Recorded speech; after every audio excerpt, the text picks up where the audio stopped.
haven't actually done a video on why I left probation. I had worked for the probation service for 10 years in total. So I joined in 2010, and when I joined straight after uni. So I left uni in July 2010 and I got the job as a receptionist in October 2010. I hadn't really been out of uni for that long, and even during that summer after uni, I pretty much worked in Costa Coffee and Nationwide. I'd gone from uni to then work, and yes, it wasn't high level responsibility, but it was still like a 9 to 5 full-time job, and I was very much on that path of let me strive.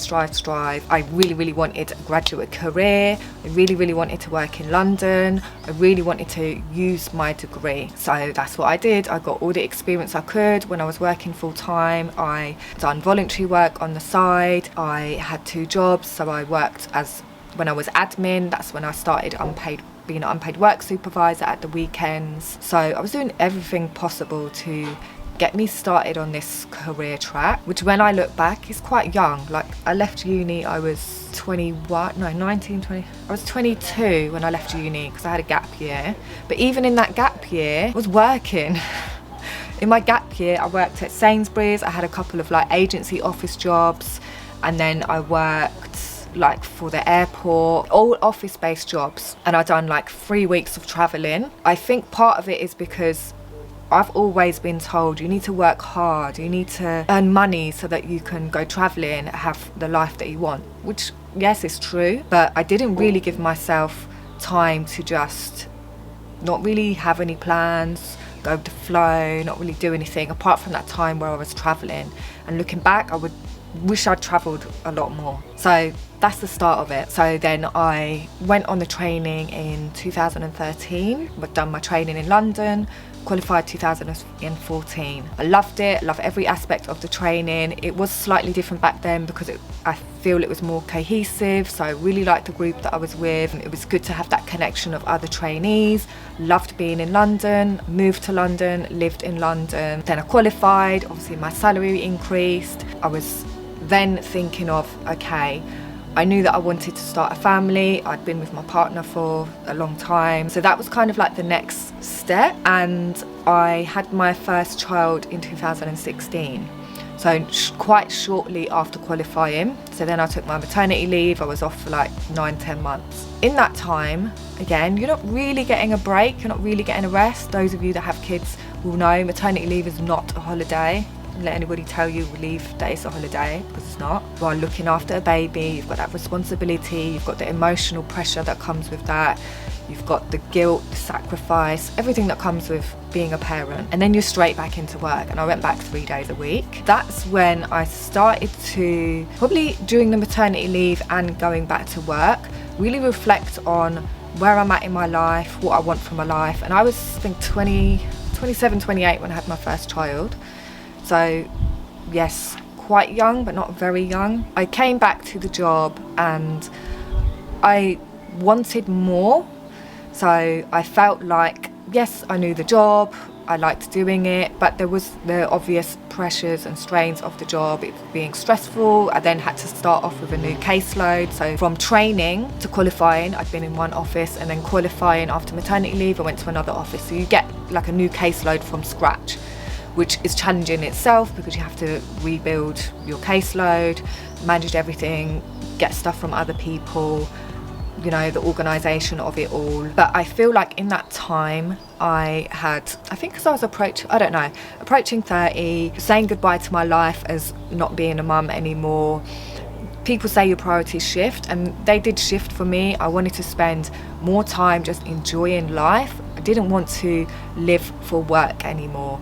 And when I was working full-time, striving my career, that's what I'm doing. Even when I'm telling you this story now, looking back, didn't really have any career breaks. And you know what? When they say in your CV, explain your career breaks, it makes you feel like you can't have a break. But actually, in those breaks, whatever you're doing, you have some kind of experience, you have some kind of learning, you have some kind of growth. So don't let them career breaks aspects in the CV put you off from just living your life and just being. But also finances play a part in that as well. You know, we're not all born into money. We need to have some kind of income to survive at a decent level. Next stage of that is I'm then working part-time, so I now have to fit my caseload. They do adjust your caseload, but I have to really condense my time into a 3-day week.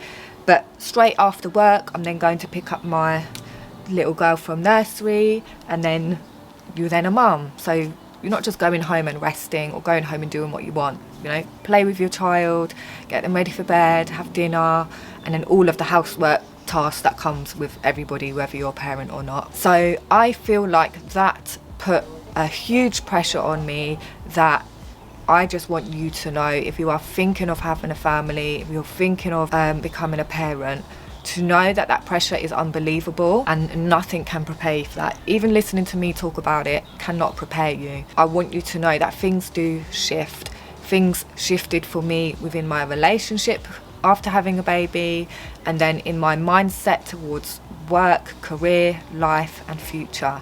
And it's okay to have those shifts, because we're not going to stay the same people that we were 10 years ago. I'm a great believer in growth, and if that means changing your surroundings, changing a decision that you made a couple of years ago, then that's okay. I then had my second baby, so they're quite close together in age, like 2 years. So then again, that's more time away from the job, and that's when I started tutoring, because I needed extra income, and I also wanted to increase my skills and use my skills in a different way. We have so many skills that we probably don't even realise, and we shouldn't just put ourselves in a box that we can only do that one thing. We can do so much more, especially as probation officers. You have got so much skills through like people skills, through working with complex people, to the organisation and management skills. Like, it's unbelievable the skills that you have, and I really felt like I wanted to use those skills in a different environment. So even before I went on maternity leave, I had a coach, and she coached me in how to like boost my CV so that I can apply for different kinds of jobs, and how to identify different jobs for my skill set. And I did apply for lots of jobs. I got a couple of interviews, but for me, I was half committed because I hadn't made a decision. I was in that indecisive phase. I was just starting maternity leave with my second baby. I had just started tutoring. So I feel like to make a decision, you need to be 100% committed. Otherwise, you're going to be scattered and not really follow through with things, leave things unfinished, and you're not going to be successful with jobs because you haven't made that decision and you haven't committed. I have now committed to tutoring and coaching, and this is my new path. So I came back to work with now 2 children, so income that you are earning is now being spread across 2 lots of childcare fees for nursery, childcare, and your normal managing the house costs. Plus you're on a part-time wage. So that really made me reevaluate, actually you can still have a job where you want to help people and consider money to be important. I was always, I want to go in a job where I help people, money doesn't matter to me. But actually the more responsibilities I got, the more I realised, well, money is just as important, and it's okay to value both things because you need money to live, and also to value yourself and the skills that you have. So I made a commitment to really focus on myself, my inner growth, learning a bit more about myself, what I liked, what I wanted out of life, because I didn't want to go and choose a corporate career and then feel like that wasn't the right decision, because to change career or even change jobs is a big deal. To do the application forms, stay committed, do the interview, follow the whole process through. So I didn't want to make the wrong decision, and then when you get in the job, learning the job, everything like that. So I think it's about just a realignment, and it's okay to have that realignment, but you need to kind of step out of your environment. So by me stepping out of probation, I could really figure out what I wanted to do. I had actually tried the tutoring, I tried the coaching, so it wasn't as if I had just plucked it out of thin air and then left and then decided to try it. Another thing in terms of the job, it is very pressurized. I started to feel I was getting a lot of anxiety, so a lot of like shortness in breath. Like I noticed the symptoms, and I think it was after having my first baby, when I actually done a lot of like hypnobirthing techniques and yoga and meditation to help me through the birth, did I realise that actually that can help me in my like career. And that's when I started looking and realising actually you don't have to live constantly in that high pressure mode, and you can slow things down, and you do have a choice. Doesn't matter what anybody else thinks, doesn't matter what people at work think, your family think, or what expectations you've put on yourself. It's okay to let them expectations go. So working for the probation, there's this expectation that workloads are high, that's how it is, and nothing changes. And this is from the top, nothing really changes. They may get new staff eventually to replace staff that are off sick or that have left, but that could take months, and you're just constantly working at this demanding load for long periods of time. Even when you have annual leave, you are worrying about sorting out your cases, getting stuff done before the deadline, and figuring out what deadlines are due the couple of days when you get back. So it is very hard to switch off, which is why I share these videos, because I want to share with you as much tips as possible to help you switch off from work, help you understand that that balance is important, and not to feel guilty for any decisions that you're making, and to look after your mental health. Yeah, it was a mixture of feeling stuck. I wanted to grow, and by growth I didn't just want more cases plonked on me. I actually wanted opportunities for development, and like how you are probably watching these videos, you don't really know anything about the probation service.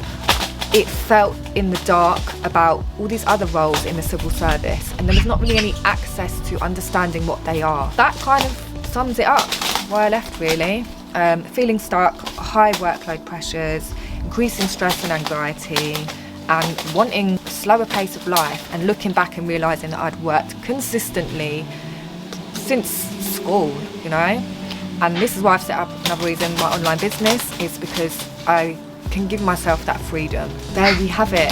That is why I left. And if you've got any questions about this, let me know in the comments. And if you do want to know more about my tutoring and coaching, click the links below, because I share it all there.